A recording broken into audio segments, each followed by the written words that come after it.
What's up, people? So, I think I'm gonna look into doing a few videos. I've been studying scriptures for like 32 years now. Started in the Bible, which led me to the Dead Sea Scrolls, which then led me to the Book of Enoch, which is part of the Dead Sea Scrolls. Then I went into the Book of Mormon.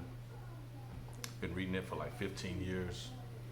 I thought I knew something after 15 years of studying this stuff, but a friend of mine, we started studying Hinduism, which I didn't know anything about since '06.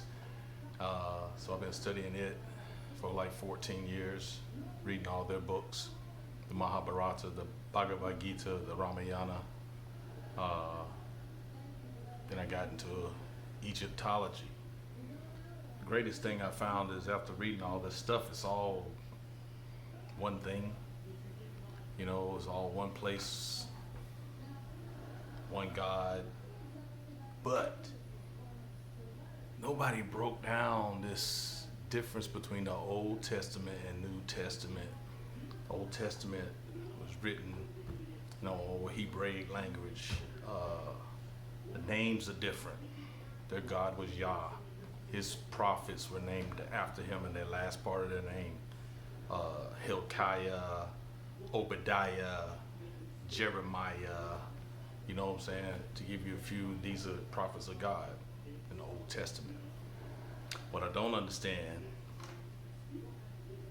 is that when Jesus came down off the mountain after his 40 days of being tempted, that this dude met up with 11 Greeks.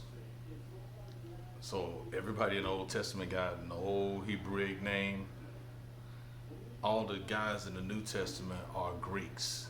There is nobody in the Middle East named Tim, Paul, Matthew, Mark, Luke, John.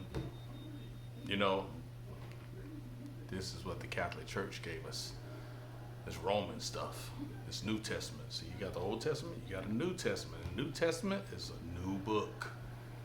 And written all about it, all this stuff happening in Greece. How does the Lord in Jerusalem, all of a sudden, after Jesus supposedly walked in Jerusalem and all this stuff, but all his churches are in Greece?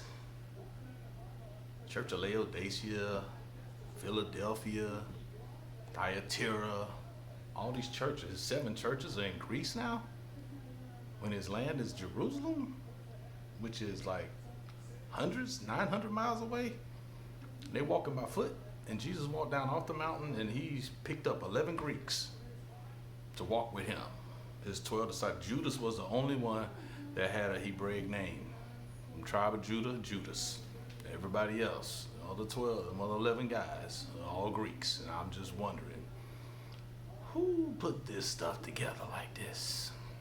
I'm trying to tell you, got to pay attention to words and the way words are written, and just use sense when you're looking at this stuff. It's kind of deep, but the Bible is written in a lot of allegory.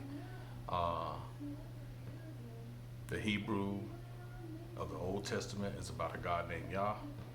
The New Testament is about supposedly his son named Jesus, which there was no J in the language until the 1600s.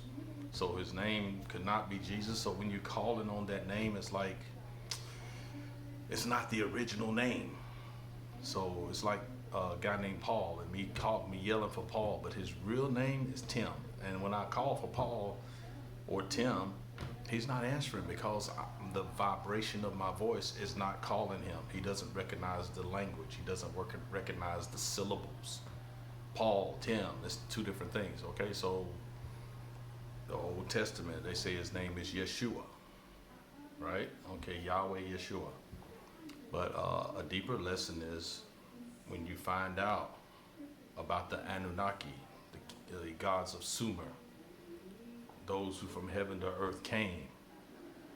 Once you read the Sumerian tablets, it takes this Bible. It doesn't change a thing in the Bible. It doesn't change a thing. It expands on it and lets you know that the Bible is a copy of an older story. Names have been changed. Like we call Noah Noah. In the Sumerian text, his name is Zusidra. He did have 3 sons, Shem, Ham, and Japheth. Talks about that. Okay? Enki and Enlil are 2 brothers, 2 brothers that came to the earth to mine for gold. Created human beings on the earth. Enki's nickname is Yah. So when you see Yah in the Bible, they're talking about Yahweh is Enki. 2 brothers that came down. Heaven is a place they call Nibiru, where they're from. Their father Anu, the Anunnaki. Nobody's put this stuff together, but it's all in the Old Testament. You got to read the Old Testament first, then you got to go to the Sumerian tablets. Once you understand the Old Testament, the Sumerian tablets open this thing up. But I might make a few series on that, to break some of that down, because it's very hard for people to, since the Catholic Church wouldn't let you read, since you was a slave brought to the United States, they wouldn't let you read. So now you can read, you can make videos, you can talk to people, and I'll pull out some scriptures that'll show the correlation between the Old Testament stories, and then we'll go into the Sumerian tablets, and I'll pull out the same stories, like in the Bible when it says, "And the Lord came walking in the cool of the garden, and he called out for Adam. Adam, where are you?" So Sumerian tablets tell you that Enlil, one of the brothers, came walking in the cool of the garden, and he saw Adamu and Tiamat, and they were clothed, and he was upset.